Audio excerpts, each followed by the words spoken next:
you're not going to just do something that you don't want just to see friends. Where do you draw the line? Because what if that ends up being that you don't see that friend enough?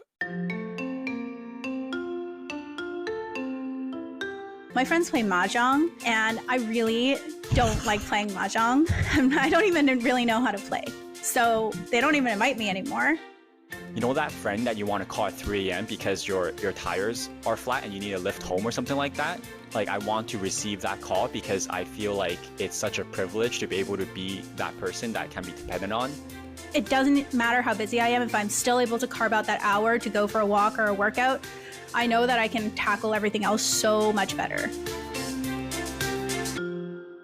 Welcome back to That 30 Shows, guys. 30s shows. Oh my gosh. Welcome back to an uncut episode of That 30s Show. And this uncut is unplanned. Not only is unplanned, it's almost like an emergency uncut. And I was telling G before we hit record, I said, no planning, no talking. Let's hit record. I want it to be raw. I want it to be real for a couple of reasons. First off, I guess we should first acknowledge that the last episode we released might have, I shouldn't say touched a nerve, but like it was clearly interesting slash provocative because there was some feedback we got from folks we know who listen. The view count is higher than usual. I don't know if I've made new enemies since then. So I was like, gee, we got to do an emergency podcast. I got to address a few things. And, but yeah, that's sort of like the impetus for this. We actually had an episode planned to release today that was with a guest. We're going to release it during the next cycle in 2 weeks. But yeah, I might have said a few things last time, it seems like.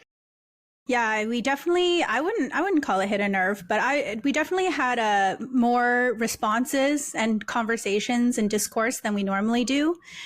Usually, I get a few comments on the episode, but this time, at least within my friend group, our discussion generated a lot of discourse. Over the course of several days, we were discussing this topic, which I think is good. I mean, we want to get people talking about the topics that we talk about on our episodes because they're really relevant.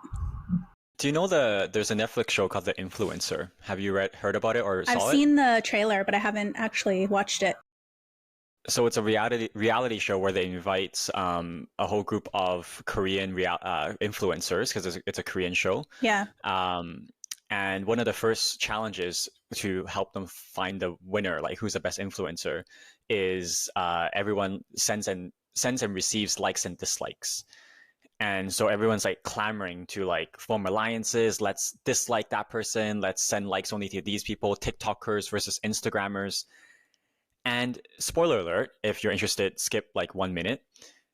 But spoiler alert, we find out that the winner of that challenge is not who has the most likes minus dislikes.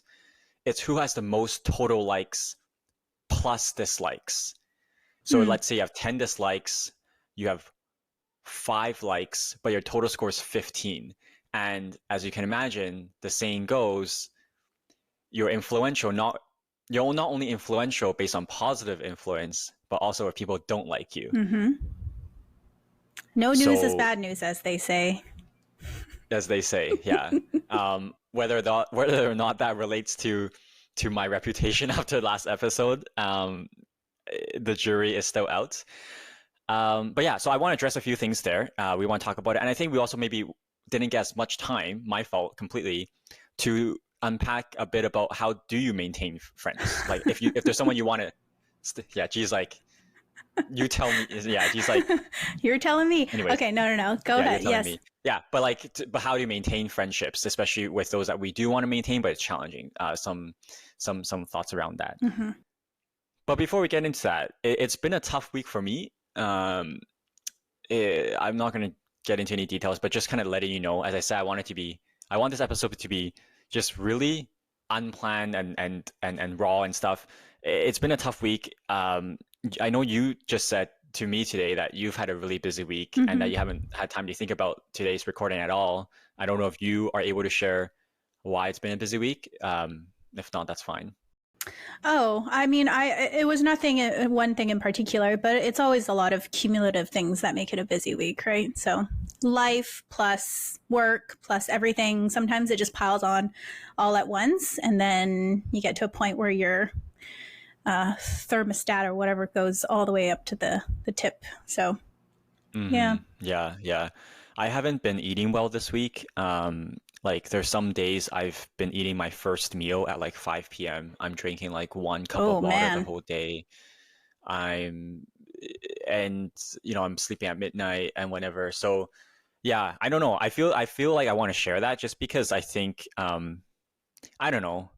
Everyone knows this happens, but we always just talk about like social media is like a curation and stuff. So yeah, it's been tough, but that's life, and the show goes on kind of. We have a bit of a semi-announcement about our scheduling, so stay tuned towards the end if you care to know what's going on in the next few weeks.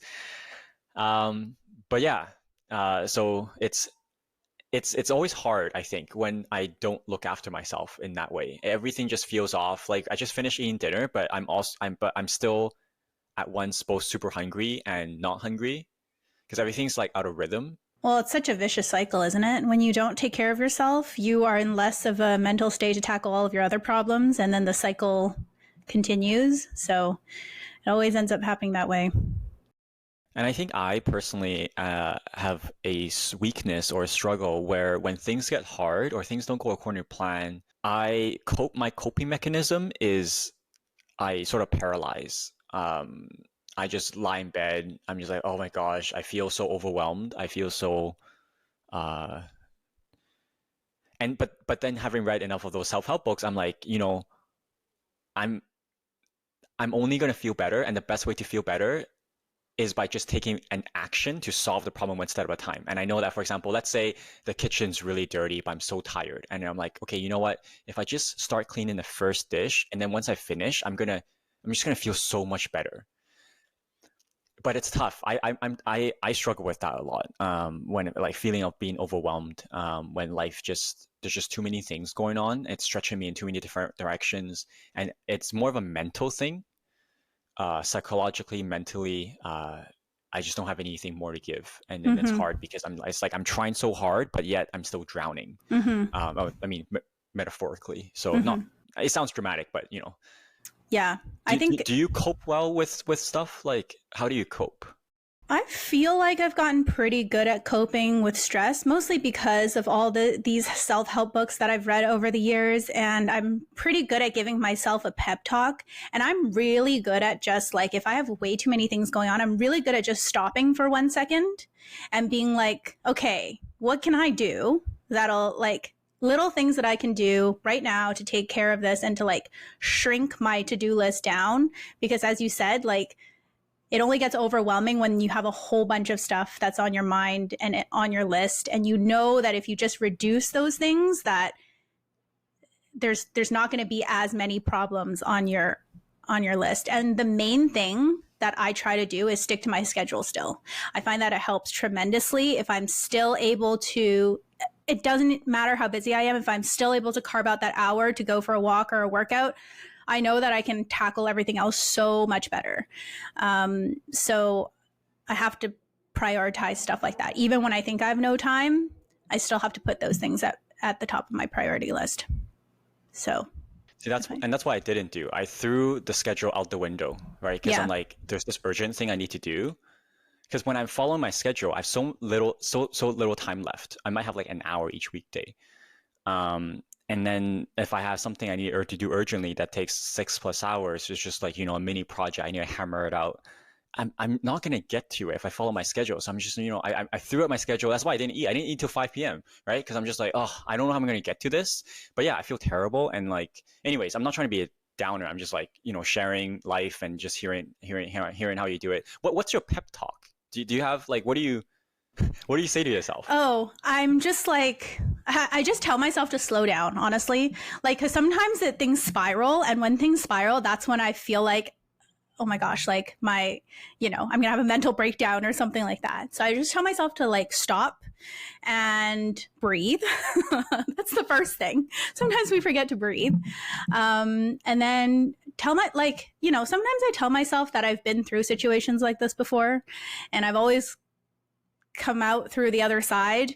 And also just like reminding myself the things that I can control and the things that I can do to kind of like help my mental state or reduce my stress. And what you were saying earlier about, you just in your daily routine, you just don't have time to do these things that suddenly came out of the blue and you have to tackle. I think you still have to like prioritize what it is that you remove. Like for me, the exercise part is still going to be at the top of the priority list or whatever. And some of these other things like eating, okay, maybe today I eat out and I don't cook, or I get rid of some of the other things that I don't think are as high of a priority on my schedule. But I definitely have some things that are like non-negotiables that I have to do.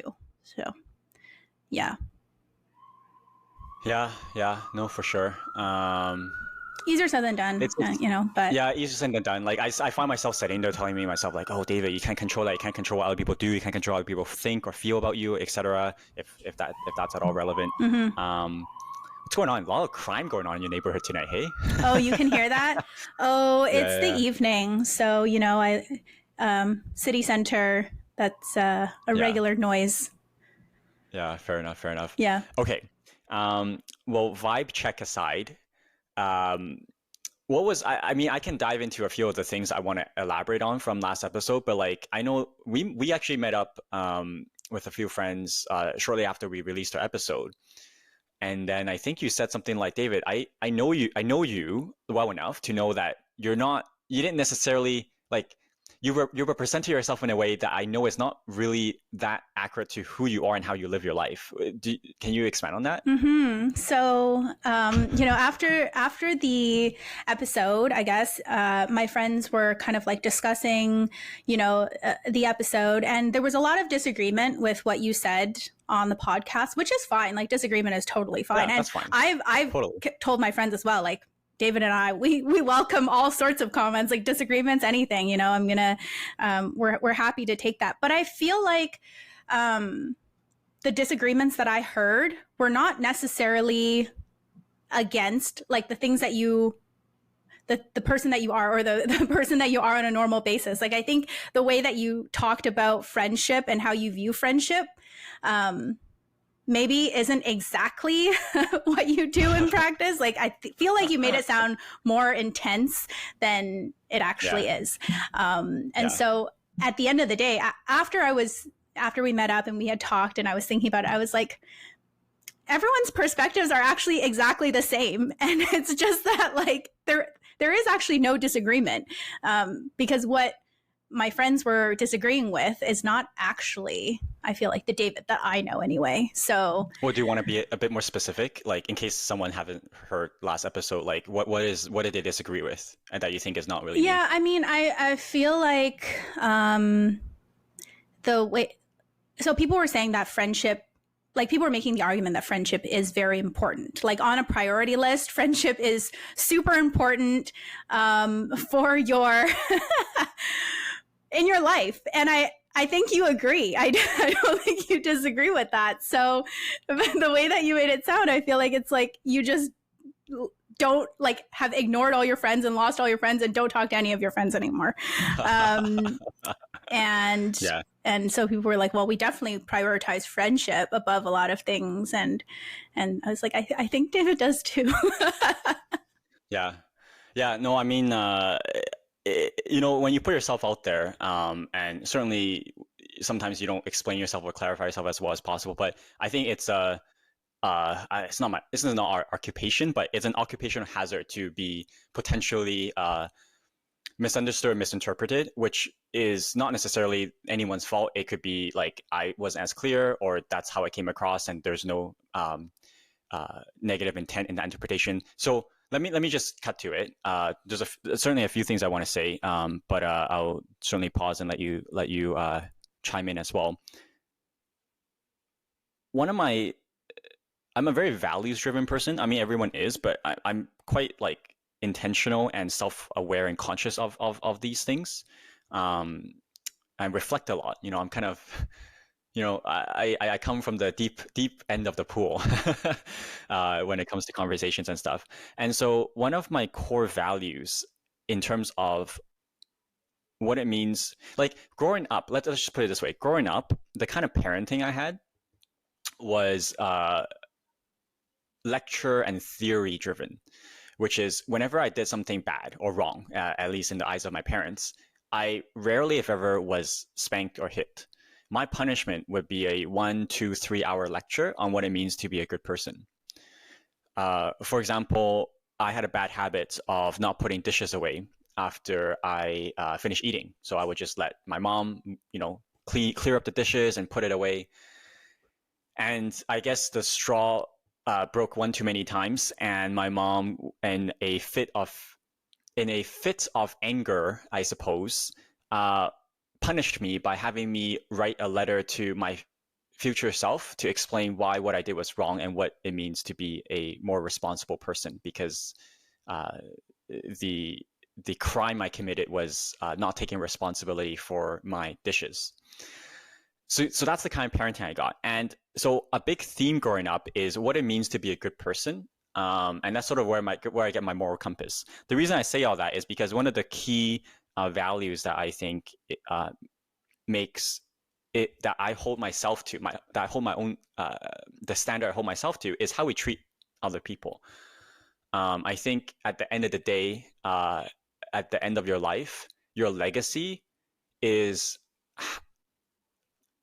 how people remember you when you bumped into them, when you hung out, when you needed help. The impact you have on others is ultimately how you live on and the greatest impact you can have. And so to that end, being a good friend is one of the most important things that I cherish in life, because I don't think there's anything more meaningful or worthwhile to spend your time doing. I've often complained to my friends that I wish they depended on me more. Like, that friend that you want to call at 3 a.m. because your tires are flat and you need a lift home or something like that. Like, I want to receive that call because I feel like it's such a privilege to be able to be that person that can be dependent on and that I can be there for. Those are the things that make life worth living, is when we can be there for each other and give to each other. So friendship is, I'm not just saying this. I hope I'm just speaking from my heart. Okay. Okay. Does any of that surprise you, or do you think that tracks from who you feel free to disagree with me. I don't know if I've ever explained it in that way to you before. My values. Yeah. I think that definitely matches. Like, we're talking about my perception of you, right? Like, yeah, for sure. I think, I think you really value friendship, which is why I felt you were misunderstood. But well, I can see why though, right? Yeah. Because I think I went hard, and I think one of the things that maybe, anyways, I don't think people are that interested in being like, oh, they don't think about me that much. I'm not here to necessarily clarify myself, but I think as a topic, it's good to unpack how we navigate friendships when we're at a crossroads. So it's not so much the friendship. I think for me, it's not so much that friendship is not important. It's more, not all friendships are the same. And so that's why I said at the very end, your maid of honor, your best man, your close friends, those are friends that stick with you through thick and thin, through ups and downs. But at this stage, in life, you might have the chance to meet new people, colleagues, parent friends, and it's very hard to make new friends. But at the same time, you also become, or I also become much more intentional with the energy that you let into your life. Like, I was just listening to a podcast the other day about like, toxic people, or like, how you need to cut them out or whatever. Mm-hmm. And then this podcaster, I was like, they're talking about it way more brutally than I am. They're like, cut out all the toxic people in your life. You're very agreeable and nice person. But do you have you ever had a moment in life where you're like, okay, I don't know if this having this person as frequently in my orbit is what I need or want to live my best life? Like, has that ever? If you say no, that's fine. But I'm just curious. Like, No, I have had people like that before, but I think in a, I don't know if I want to say like lucky way. It just happened that we just separated. Like there didn't need to be any sort of conversation or breakup or any sort of like relationship deal breaker, that kind of thing. We just kind of slowly drifted apart, which is fine because I feel like I really make an effort to maintain the friendships that I want to maintain. And if, say, for example, there's a friendship that I don't feel as strongly about, then we kind of just naturally drift away, naturally ghost, as they say for dating. yeah, yeah. Yeah, for sure. And it makes a big difference, right? If they are someone that you were never that close with or someone you newly meet versus like an old friend. Uh, some of my best friends, we don't share that much in common, to be honest. Or at least what we share in common isn't what we share in common anymore. But that doesn't mean that we're I'm gonna be like, all right, just don't play badminton with you anymore. See ya, not my friend anymore. It's like, no, no, no. We've gone through so much and I think you don't let go of those friendships. But what I do want to be more intentional with is the things that you do when you're together. If it's, I don't know, let's say you're going shopping, you're cooking, you're biking, you're having drinks. Like if the activity isn't something that aligns with what you want your life to be full of, then I think it's okay uh, to let go of those friends or not really like put as much effort in them. Um, but I think the main difference for me is it's about those activities versus just catching up. Let's say video games, right? Again, there's nothing wrong with video games. I personally just don't want to spend my time playing video games. Hope that's okay to say. Mm-hmm. And so if someone wants to hang out with me in a way where they're like, hey, yo, David, let's play this video game, I would be like, well, I don't really, that's not how I want to spend my time, but I do value spending time with you. So like, I would be happy to catch up over dinner. So like, let's say someone asked me, hey, David, are you free Friday night? Like we're gonna have like a league or Dota like tournament or Mm-hmm. whatever. Mm-hmm. I'll be like, no, I'm not free. But if they say, hey, Dave, are you free Friday night? Let's grab a dinner. I'm like, sure, I am free, because that conversation piece I value a lot more. Mm-hmm. I think that's where the distinction was, and maybe that's what you needed to clarify. Because I totally have. If my friends are doing something that I don't want to do, I will not go to them, just because, like, I get to see them or whatever. Like, it still needs to be something that I want to spend my time on. Like, yes, I do want to spend time to see my friends, but if it's something that I completely don't want to do, I'll give you an example. My friends are going to laugh at this. My friends play mahjong, and I really don't like playing mahjong. I don't even really know how to play. So, they don't even invite me anymore because, well, A, they have enough people to play, but like, that's not something that I want to do. But of course, if there's something that, like, I still hang out with them, I see them all the time. And I feel like that is where, because you just talked about the one side, like, I'm not going to go play video games because I don't want to. And that's not what I value. And that's not my interest.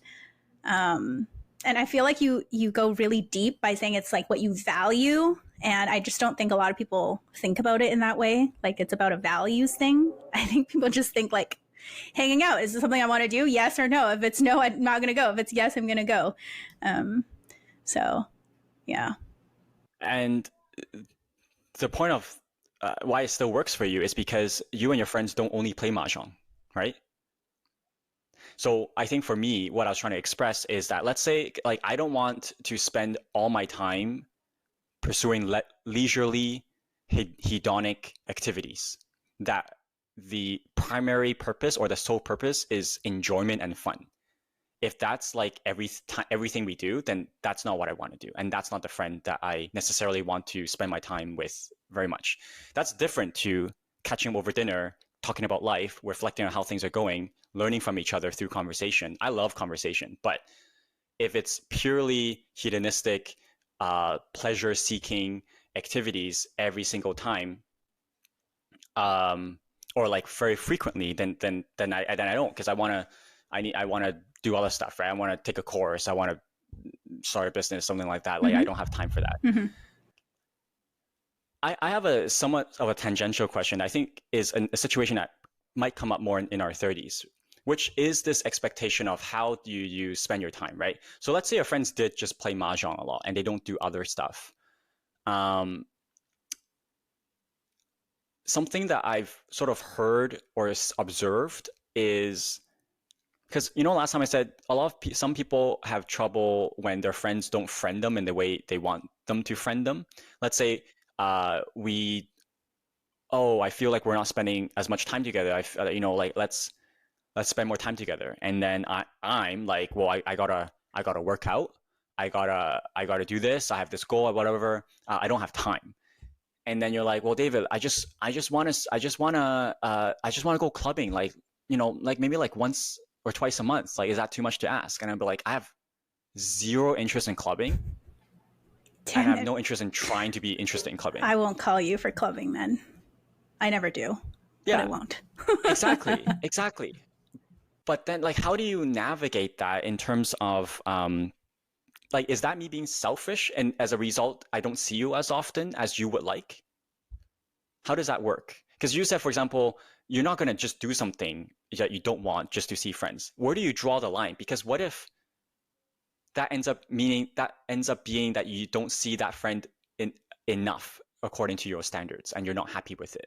Well, I think then you just have to, you have to take the initiative to schedule something and suggest something that you want to do. I doubt you're going to be like, hey, want to hang out? And then your friend's like, yeah, want to go clubbing? Like, that's only if they're the ones who are suggesting it, or they're the ones who are inviting you to go out, right? Like, you wouldn't be like, hey, want to go grab a dinner? And then your friend's like, nah, instead, let's go clubbing, So I feel like in that case, you kind of just have to take the initiative to schedule stuff yourself and try to maintain that friendship from your end. Yeah, maybe. I've just observed sometimes that challenge, and I think it's difficult because people have different expectations for what a good friendship looks like. Let's say they're close friends, right? And they're not, and we're not as close anymore. Okay, how do we fix that?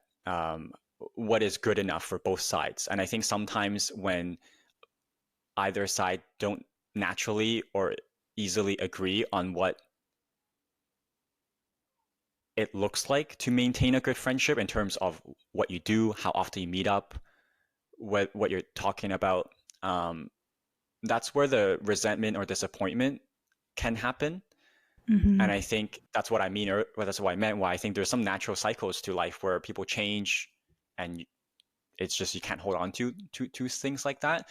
But the thing that I'm not sure, I can't really figure out myself, is at what point do you become, instead of drawing boundaries, you're being not a good friend. Like, would you say like, oh, if you're a good friend, you should just, let's say let's say you want to go for a drink at a bar, right? And then I'm like, I don't like drinking. And then you're like, well, it's not about the drinks. It's just about spending time. The drinks are just an excuse to spend time together. How does that argument fly with you? Or let's say you want to go biking, and I'm like, I don't enjoy biking. And then you're like, well, it's not about biking. Like, I don't necessarily enjoy biking. You don't have to be a really good biker. You don't have to bike really fast. It's not about the activity. It's just about spending time together. How do you... Well, I mean, there has to be some compromise there. One person really doesn't want to bike and one person really wants to bike. I don't know. One time you bike and the next time you don't. I've like...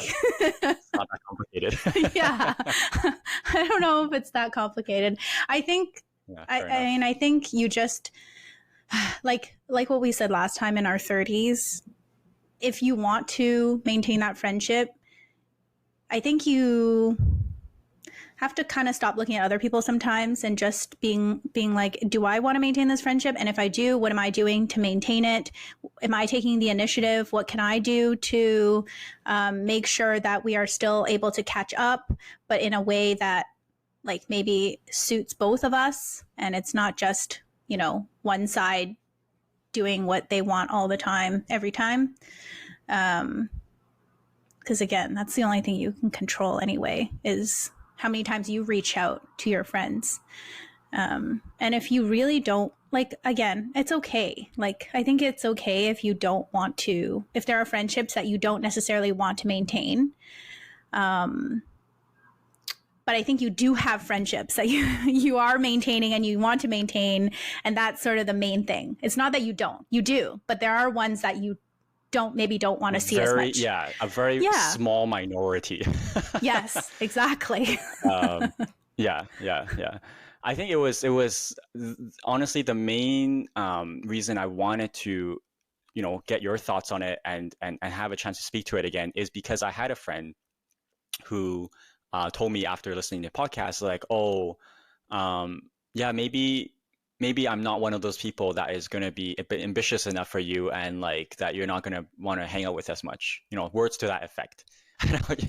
And it just like broke me because I'm like, that is what? And this is like, you know, a good friend, someone that's I didn't meet recently, right? I didn't meet just superficially. It's a friend that we've shared a lot over the years, and so when I heard them say that, I was like, okay, there's something seriously lost in translation here.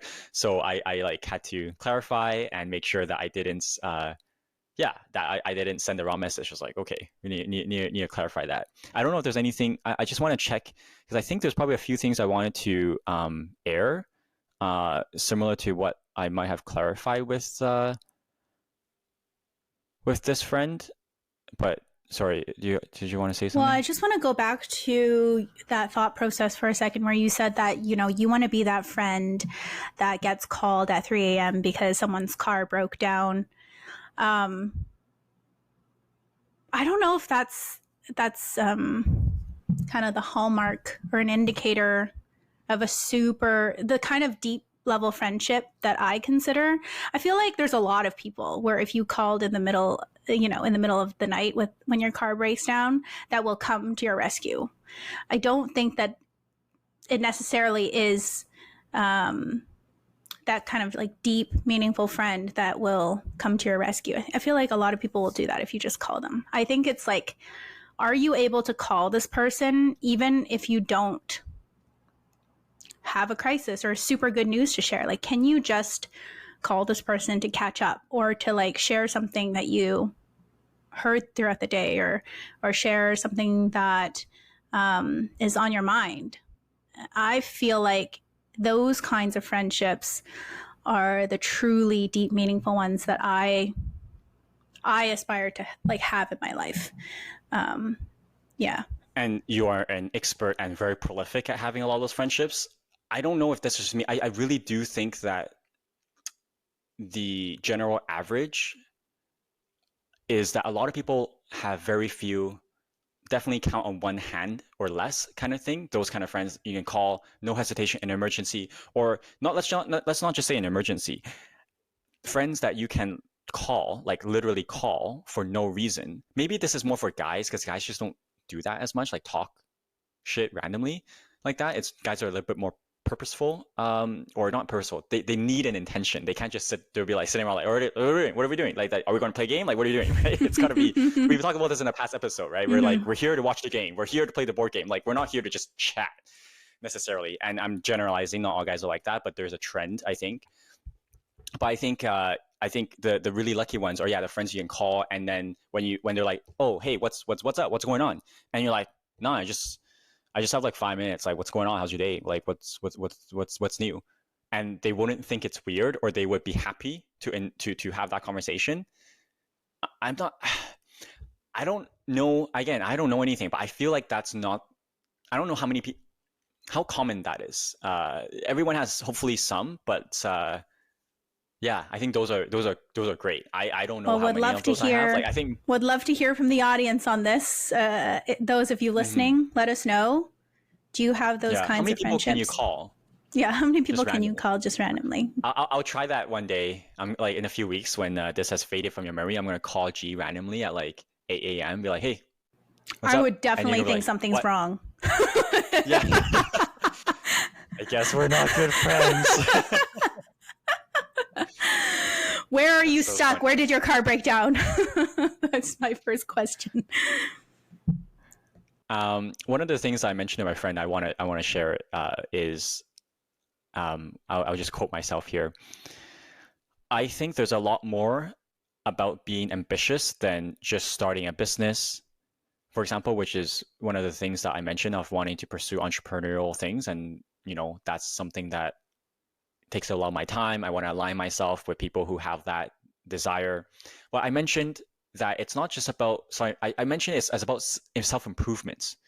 It's about this desire to grow and not be stagnant in your life. So I told my friend here, I think there's a lot more about being ambitious than just starting a business. For example, having kids, living independently, trying new hobbies, learning new things. These are all ways to grow.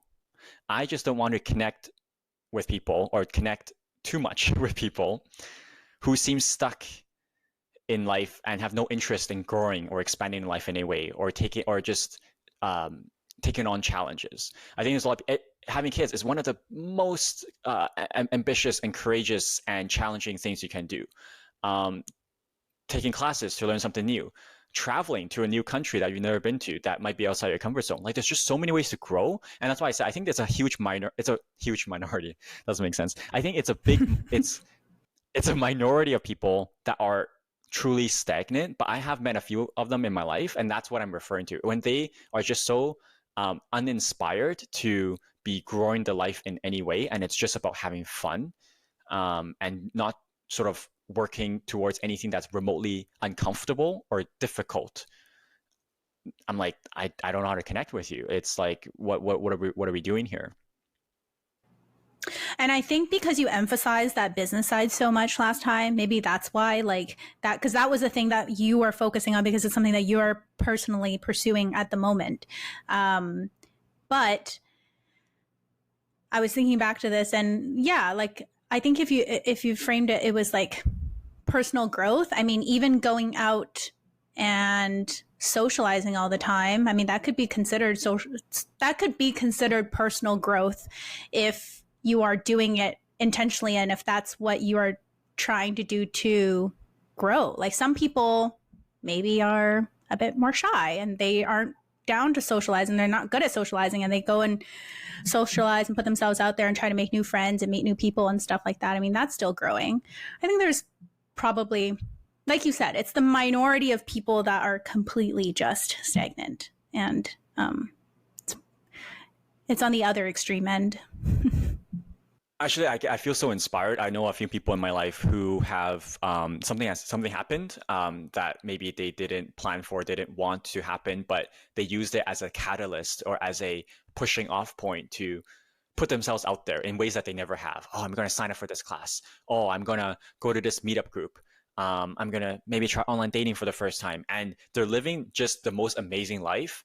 And it's a lot around socializing. It is putting themselves in social situations, but in a way where they haven't before. Or maybe they're reconnecting. Like I know some people, especially in their 30s and 40s, that told me, I feel, especially now, maybe my kids are older now. I'm talking to you about like some older folks.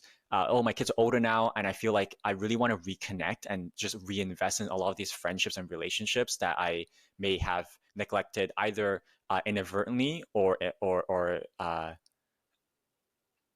by choice because I didn't know any better, and I want to reinvest in those. And so I'm like being more intentional. I'm like uh, messaging people and setting things up. I'm like that's great, right?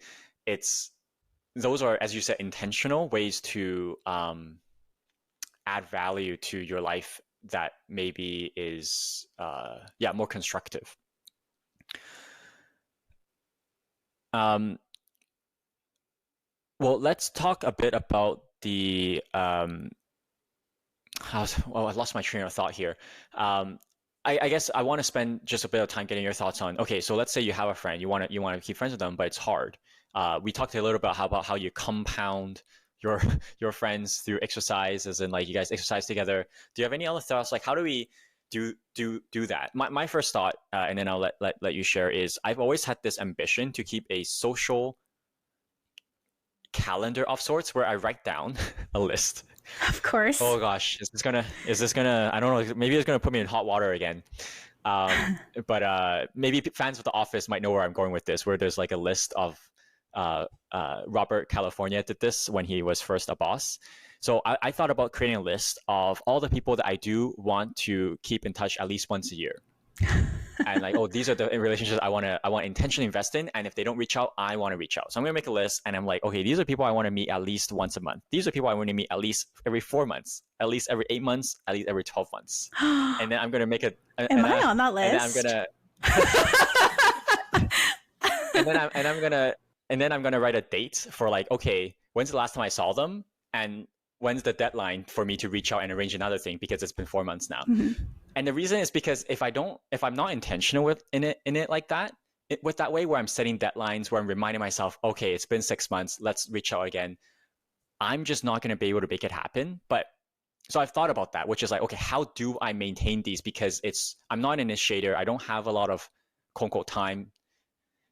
I know Kim would disagree with that in the sense that like you prioritize your time. I know I get that, but so yeah, I'm not good at prioritizing it.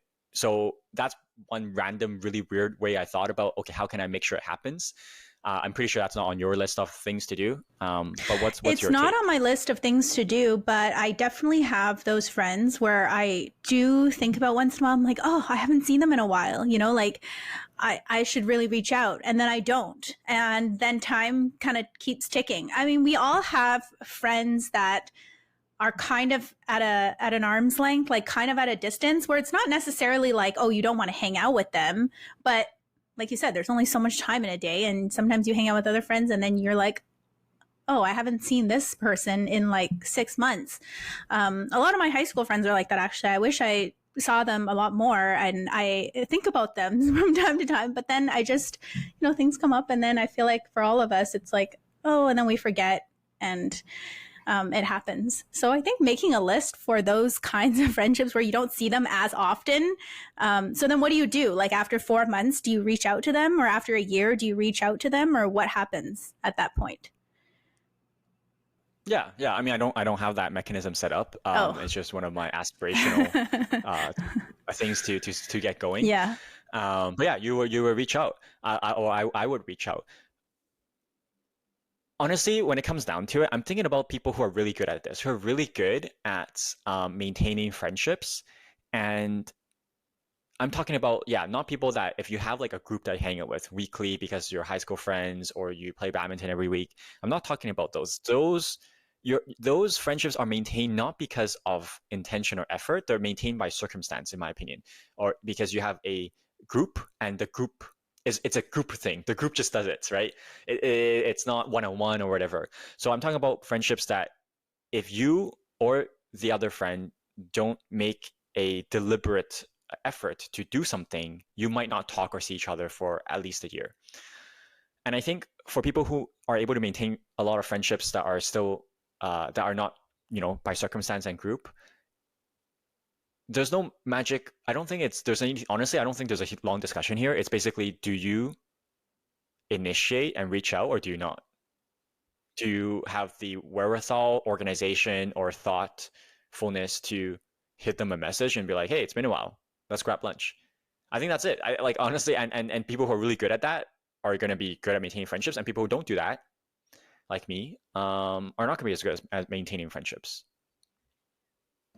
Yeah. Do you think I don't know if I don't think it's any more complicated than I know, that. it's just that simple. Do you take initiative or do you not take initiative? Yeah, I'm trying to think of other ways that you can maintain a friendship in that sense. And other than trying to, if you see something that makes you think of them, or I think sometimes it just takes like a message too. Like it doesn't really have to be that you see them. Sometimes I've had people message me and be like, I saw this thing or I read this thing today and it like reminded me of you. And then our conversation isn't long, but I feel like that's pretty meaningful still, even if you don't, it's kind of like a little check in. Even if you don't hang out and have like a formal dinner, sometimes just checking in on people is enough, I think. And that's the great argument for why we should never feel annoyed by people sending you reels and TikToks and memes.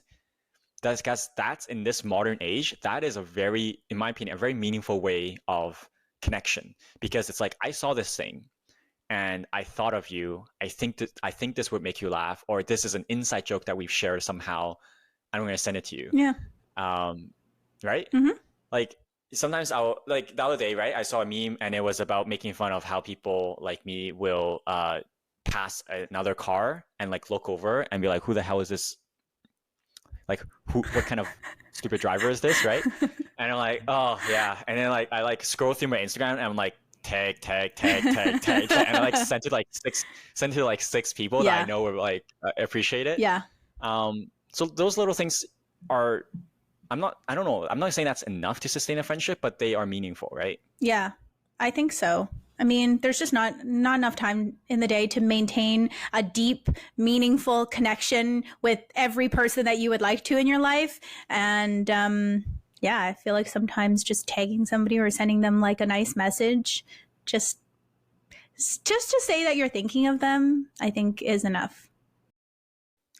One challenge, and I think it might be cultural, because if anyone listened to Krishanu's episode, he mentioned this, I think. Or maybe he mentioned it off air, I don't remember. But one of the challenges might be, especially for someone who overthinks or is at least self-proclaimed socially awkward / anxious sometimes,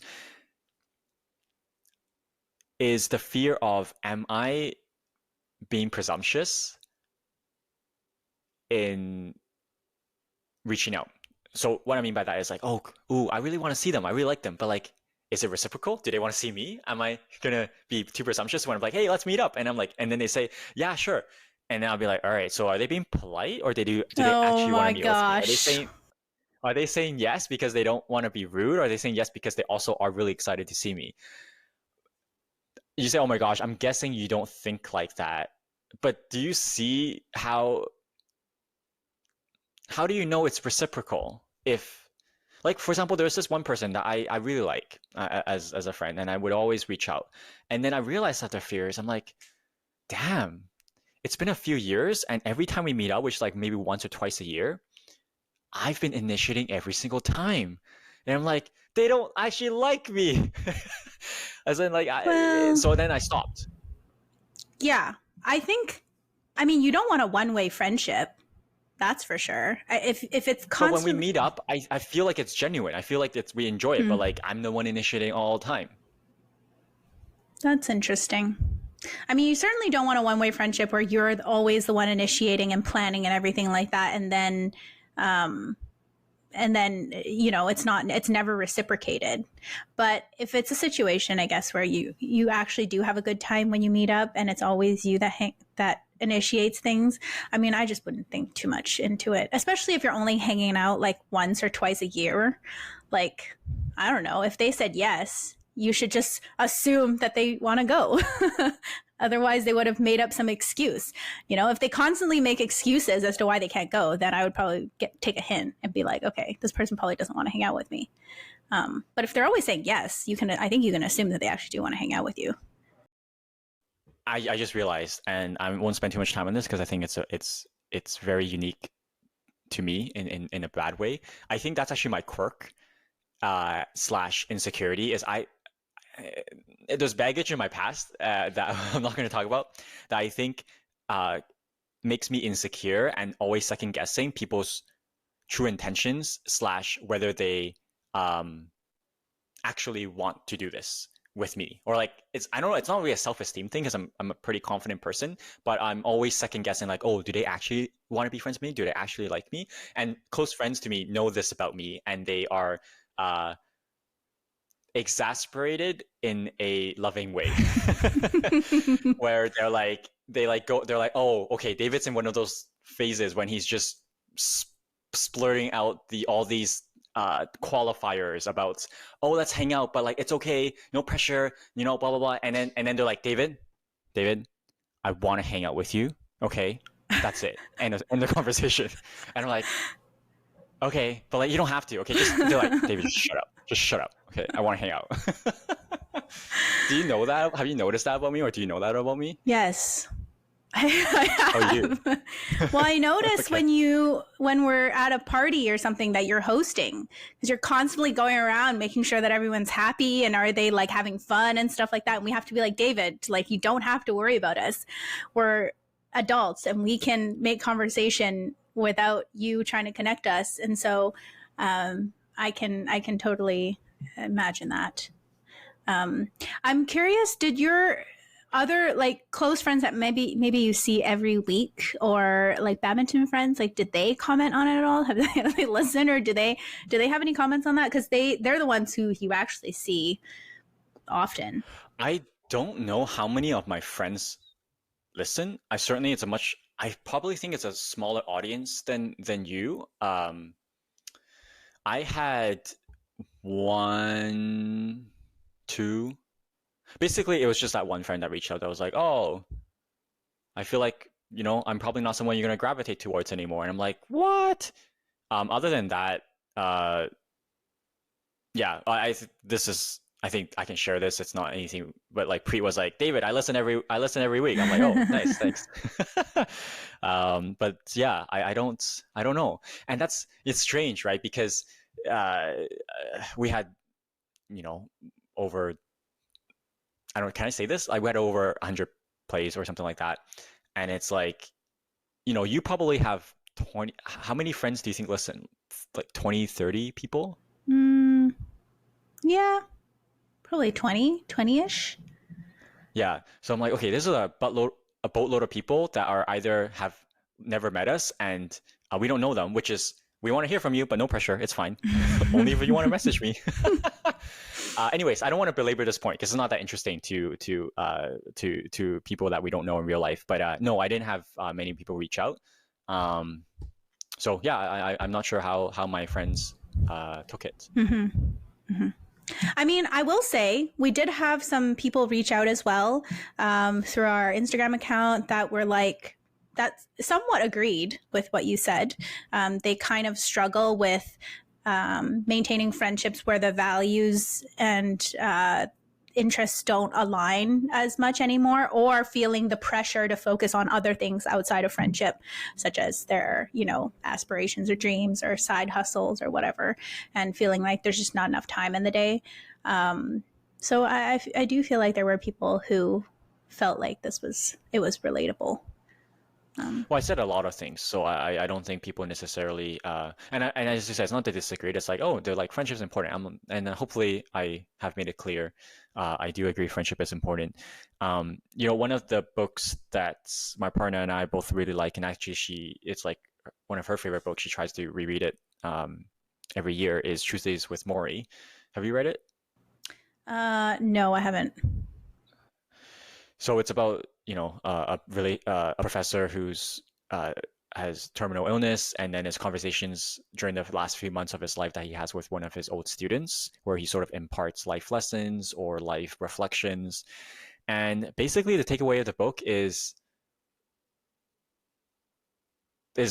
your friendships matter, your relationships matter. Those are the most important things. Like the people, it's not the salary, it's not the job, it's not the work, it's not your accomplishments necessarily.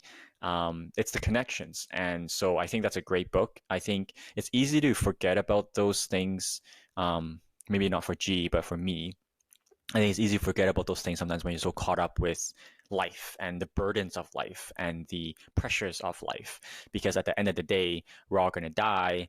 And, how do we live the journey in a way where we have no regrets and we can bring as much value as possible to the people around us? And yeah, I think being a good friend is one of the most important and privileged jobs and duties. It's not a job, but like it's one of the best ways to live a life is to be a good friend. I strongly, I think if that's the only thing you accomplish in life is that you're an amazing friend, I think that is a life well lived. Hmm. I think about this often in the shower, and I don't know why, but I always think about like if I feels like it sounds morbid, but it's not supposed to be. But I'm like, oh, if I like died today, what would people say? What would people say about me?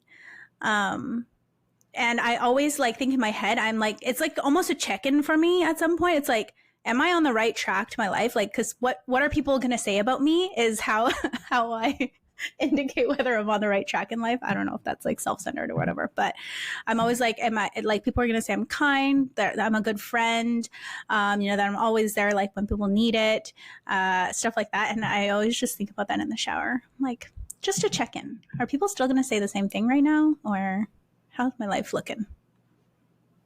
I think about that okay, not all the time. I think about that very often as well, Yeah. actually, and I don't think that's weird. Well, I'm biased. I do that, so of course I don't think that's Yeah. weird. Yeah. Maybe other people are like, yo, you both are really kind of hella weird. It's like But self-centered. Why are you thinking about what people say about you?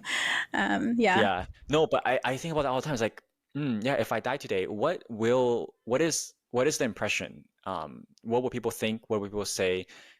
And not just what will they say, what do I hope they say?